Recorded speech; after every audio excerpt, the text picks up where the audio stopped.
Yigitlar avtobus bilan qizlar o'ltirgan mahallaga keldi. Ularning nag'ma navosi bu mahallaning jimjit kayfiyatini birdilla jonlantirdi.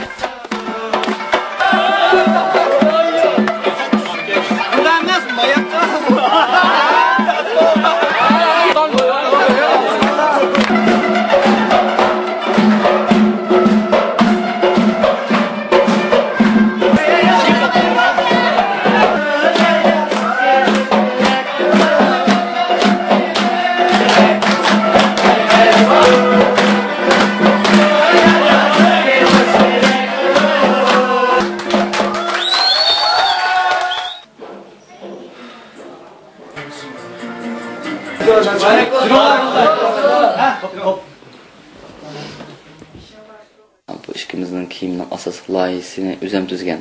O'zim loyilab, kompyuter loyilab chiqarib, tayyor qilib, bisib chiqarib, mashinchilarga olib berib ko'rsatib qilgan.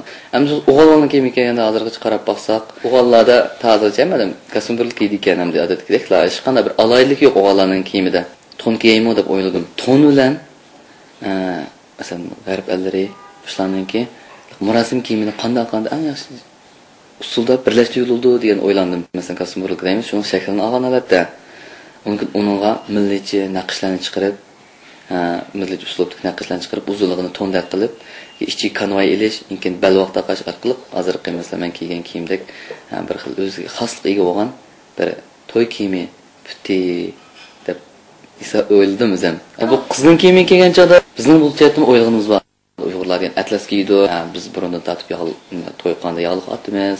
Shunday bizmi atlas kiyim sifatli holatda ham o'zimizning shu an'anani saqlab qolgan holatda qaysi millatlar g'arb ellarininki to'rdan buni foydalandik, to'rdan g'arb ellarininki kiyimi, o'zimizning kiyimlari, sanam kiyimlari, o'zimizning atlas kiyimlari, hattoki biz bir o'ttir sharqdagi kiyimlar ularningki alayligi, Uyg'ur xosligini saqlash bilan ularni birlashtirib, hozir mush kiyimni laylab chiqdik, mush qizning kiyimini.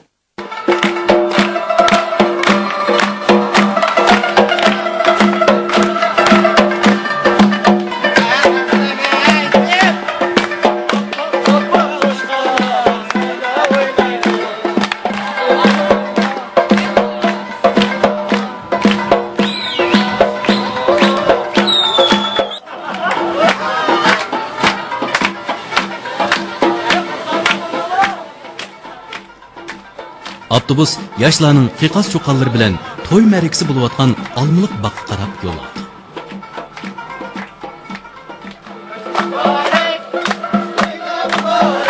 Qiz ko'chirib keldi. To'y ahli ularga qutdi.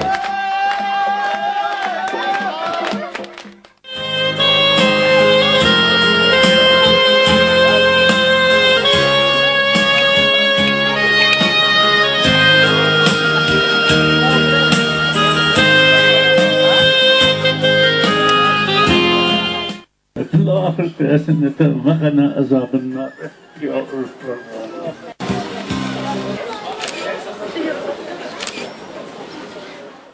Tamaqni endi ishga kelgan chog'da biz asl boshda o'ylagan chog'imizda, ya'ni tala tamoq usuli, ya'ni g'arb ellarinikidek o'zlari o'z ixtiyori bo'yicha masalan tamoqni bir yerga tizib qo'ygan bo'lsak, tamoq yeydiganlar ashak berib o'zlari ixtiyori o'zining megiz shuni ilib yeydigan, mana usulni ishlataylik deb o'ylagan to'q. Amma adamning tamoq yeyish miqdori o'xshamagandan keyin, natli tamoqning ishlatilishi, isrof bo'lmaslik deb pek yaxshi kontrol qilib bo'ldi ekan to'xtab. Mana o'ylashgan to'q. Shu cho'nglarlar maslahat jarayonida endi buni tanlamadik. Chunki cho'nglar maslahat berib biz endi bir xil madaniyat o'zgarib ketsa, qabul qilmasligimiz mumkin degan bir nima shakllanib ketdi, masala shakllanadi-da. Biz o'yladik, unda bu tamoqni qanday qilamiz? Endi usul ishlatmagandan keyin qanday usullar bor degan o'yladik. Ama bu tamoqning nimasida biz o'ylab yeyiladigan bizning masalan taom jo'zimiz bo'lmaydigan taomlar. Masalan, polo, go'sht bosgan polo, unga keyin qo'shilgan to'g'ri qo'rmisi degandek narsalarni asos qildik. Har bir jo'zga birdan osh keltirib, sayni o'zi quyib yeydiganga bir oshni qo'shib qo'ydik hatto. Bu qatimliq to'yda o'rinsiz chiqimlardan tejab qilingan 3000 yuan pul Mehribon onalar vakili Rayhon opayga topshirildi.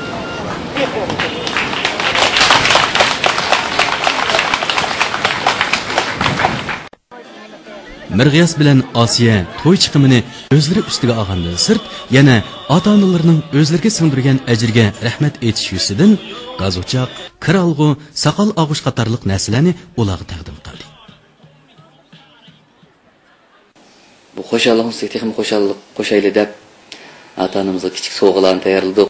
Hech kim biz hamda hattoki bu so'rindashi bil mush faoliyatni bil o'rlashtirgan ba'zi akalarimiz mata uqmaydi buni.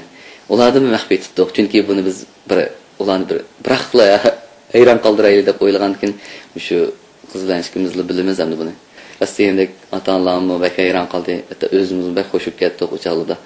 Demiz matalar bizni cho'ng qilib, ishta bir kunga kelganchada, ashta bir xo'shalik, ota-onamizning chekrida ashta bir xo'shalikni ko'rishmi biz uchun bek cho'ng baxtken. Ammolarning bugun marikimizga qatnashib berganlarga ko'pdan ko'p rahmat. Asosli apa, dada, sizlarga rahmat.